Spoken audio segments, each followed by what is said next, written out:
भारतीय सूचना प्रौद्योगिकी संस्थान लखनऊ का दीक्षांत समारोह है और राष्ट्रपति द्रौपदी मुर्मू कार्यक्रम में संबोधित कर रही हैं। आइए आपको सीधे ले चलते हैं।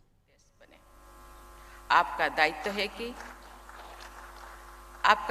है कि न केवल इस विजन के भागीदार बने, बल्कि इसे पूरा करने के लिए अपना सर्वस्व लगा दें।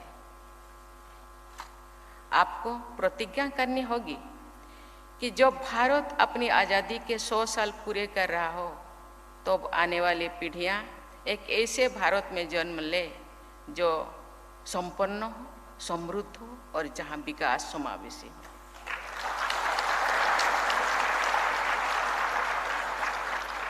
देवियों और स्वजन, परिवर्तन ही प्रकृति का नियम है।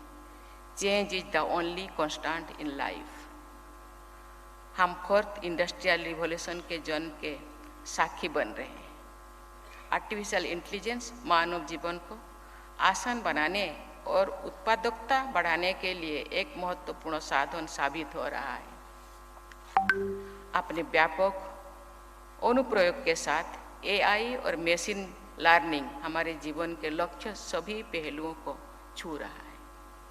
Health care, education, agriculture, smart cities, infrastructure, smart mobility and transportation आदि सभी क्षेत्रों में AI और मशीन लर्निंग हमारी दक्षता और कार्य क्षमता में व्यापक पैमाने पर सुधार करने की अनेकानेक अवसर प्रस्तुत कर रहा है। प्रथम और द्वितीय इंडस्ट्रियल रिवॉल्यूशन के दौरान भारतीय औपनिवेशवाद ताकतों की पकड़ में था। द्वितीय इंडस्ट्रियल रिवॉल्यूशन के दौरान हम स्वतंत्रता के बाद उपजी सामाजिक और आर्थिक समस्या के निदान में लगे हुए थे। लेकिन आज भारत न केवल 4th इंडस्ट्रियल रिवॉल्यूशन का महत्वपूर्ण हिस्सा है, बल्कि artificial intelligence, machine learning, internet of things और ब्लॉकचेन जैसे नई तकनीकी के ग्लोबल हब के रूप में उभर रहा है। देवियों और स्वजन, भारत सरकार AI के प्रति मिशन सेंट्रिक अप्रोच के साथ काम कर रही है। भारत सरकार ने वर्ष 2018 में आर्टिफिशियल इंटेलिजेंस के लिए राष्ट्रीय रणनीति प्रकाशित की थी।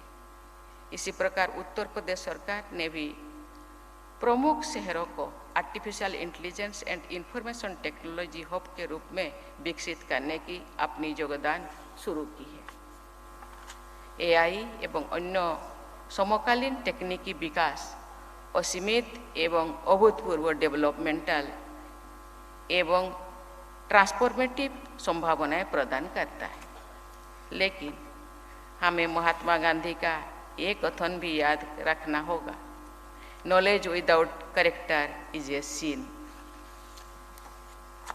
ये आवश्यक है कि AI प्रयोग के साथ उत्पन्न हुई नैतिक दुविधाओं का निराकरण सबसे पहले हो। चाहे ऑटोमेशन के कारण उत्पन्न हुए रोजगार की समस्या हो या आर्थिक असमानता की चौड़ी होती खाई हो, या फिर AI के परिणाम में आने वाले मानवीय पूर्वाग्रह हो, हमें हर समस्या के लिए रचनात्मक हल ढूंढने होगी। हमें ये भी सुनिश्चित करना होगा कि हम आर्टिफिशियल इंटेलिजेंस के साथ इमोशनल इंटेलिजेंस को भी महत्व दें।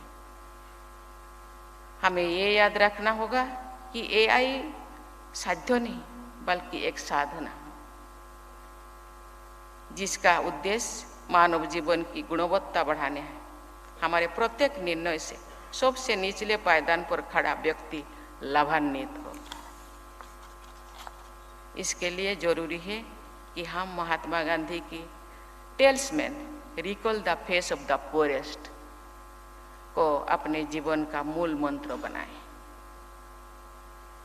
न्याय संगत एवं समावेशी विकास की इसी आशा के साथ मैं IIIT लखनऊ के सभी ग्रेजुएट्स को एक सुनहरे एवं सार्थक भविष्य की शुभकामनाएं देती हूँ। धन्यवाद। जय हिंद, जय भारत।